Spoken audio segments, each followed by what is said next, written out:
This video contains news and analysis related to a recent terror attack in Kashmir.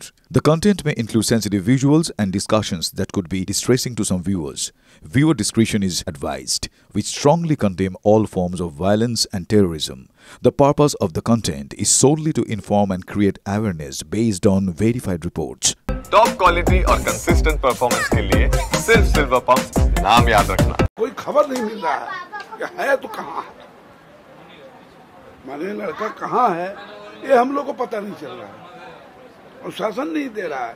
यहाँ लड़का सुरक्षित है, पाकिस्तान में है।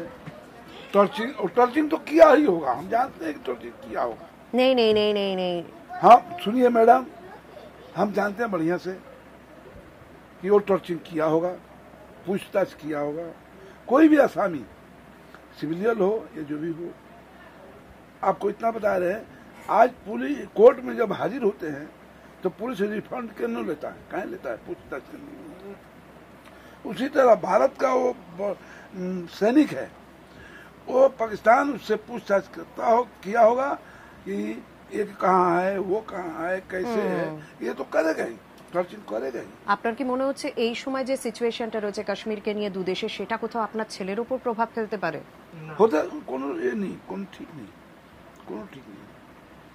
যা পজিশন আছে কাশ্মীরে, তারপরে অ্যাকশন কি বলবে, কি ছেড়ে কি এ রাখবে, কি প্রস্তুত রাখবে, কি এটা তুমি করো তারপরে ছাড়ো। আপনি বাবা, আপনি আপনার ছেলের জন্য নিশ্চয়ই কিছু আবেদন করবেন, সরকারের কাছে কিছু আবেদন করবেন। আমি চাই টিভি9 বাংলা ক্যামেরার সামনে আপনি আপনার আবেদনটা করুন, তারপর যাতে আপনাকে আর কেউ কোনো বিরক্ত না করে। আপনার বার্তাটা আপনি স্পষ্ট করুন। আপনি চান আপনার ছেলে সুস্থভাবে ফিরে আসুক, দুই দেশের তৎপরতা এবং এসে সুন্দরভাবে দেশের কাজে আবার লেগে পড়ুক। আপনাদেরকে জানানো হয়েছে তো, ফ্ল্যাগ মিটিং হয়েছে, আপনারা কি চাইছেন এই মুহূর্তে, কি বলছেন? আমরা এটাই চাইবো যে আমাদের ঘরের ছেলে ভালোভাবে বাড়িতে এসে যাক, এটাই আমরা চাইবো, আর কি চাইবো। नरेंद्र मोदी को बोलबो, गृह मंत्री राजनाथ सिंह के बोलबो, अमित शाह के बोलबो कि हमारे भाई के ताड़ाताड़ी छড়িয়ে বাড়ি পৌঁছিয়ে দিন, ফির দেশের সেবা করবে। পরিবারের বিভিন্ন সদস্যদের সঙ্গে কথা বললাম, স্বাভাবিকভাবে তারা প্রত্যেকেই ভেঙে পড়েছেন। এই পরিস্থিতিটা যাদের পরিবারের সঙ্গে হয় তারাই সব থেকে ভালো মতন বুঝতে পারেন। মানে আমি বলতে পারি যে জবে থেকে খবর এসেছে, বুধবার রাত 8টায় খবর এসেছে, তারপর থেকে এই বাড়িতে সেভাবে রান্না হচ্ছে না, সেভাবে কেউ খাওয়া দাওয়া করছেন না।